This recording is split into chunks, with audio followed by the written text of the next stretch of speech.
जय शिवराय शेतकरी मित्रांनो, मी रामेश्वर नवटके आपलं वेणुगंगा शेती योजना या यूट्यूब चॅनलमध्ये स्वागत करत आहे। शेतकरी मित्रांनो, शासनानं एक परिपत्रक काढलेलं आहे आणि त्या परिपत्रकामध्ये 2 लाख रुपयाच्या पीक कर्जाबाबत एक महत्त्वाचा निर्णय शासनानं जाहीर केलेला आहे। आता नेमका या 2 लाख रुपये पीक कर्जाचा जो काही आदेश आहे, मग या आदेशामध्ये नेमकं काय आहे? कारण सध्या कर्जमाफीचं देण्याचं सुद्धा शासनानं जाहीर केलेलं आहे। 30 जून पर्यंत सरकार कर्जमाफी शेतकऱ्यांना देणार आहे। बऱ्याच शेतकऱ्याला असं वाटू लागलंय 2 लाख रुपयापर्यंतच्या पीक कर्जाबाबतचा जो काही आदेश आहे, मग हा काय कर्जमाफीचा आहे का काय आहे? तर हेच आपल्याला आजच्या व्हिडिओच्या माध्यमातून समजून घ्यायचंय।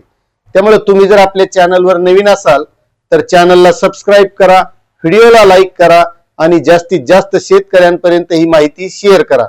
तर शेतकरी मित्रांनो, 1/1/2026 रोजी हा शासनानं आदेश प्रसारित केलेला आहे आणि यामध्ये नेमकं काय आहे तर आपण समजून घेऊया।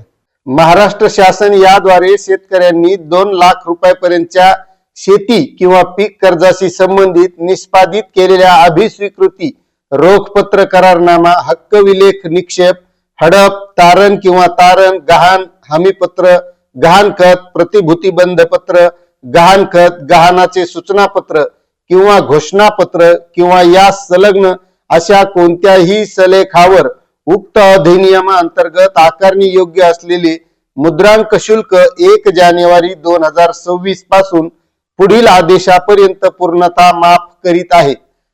तर शेतकरी मित्रांनो, अशा प्रकारचा हा जे शेतकरी यापुढे 2 लाख रुपयापर्यंतचं पीक कर्ज घेतील तर त्या पिकावर कर्जावर जे काही मुद्रांक शुल्क, बॉन्डसाठी, गहाण, तारण यासाठी जो काही शासकीय म्हणजे मुद्रांकित खर्च येत असतो, तो मुद्रांकांचा खर्च यापुढे आपल्याला लागणार नाही। म्हणजे पुढचा आदेश जोपर्यंत सरकारचा येत नाही तोपर्यंत असे पीक कर्ज घ्यायचं असेल 2 लाख रुपयापर्यंत तर त्याबद्दलचा खर्च आपल्याला यासाठी लागणार नाही, असा हा आदेश होता।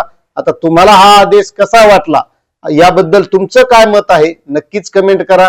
चॅनलवर नवीन असाल तर सबस्क्राइब करा, व्हिडिओला लाईक करा आणि जास्तीत जास्त शेअर करा। धन्यवाद।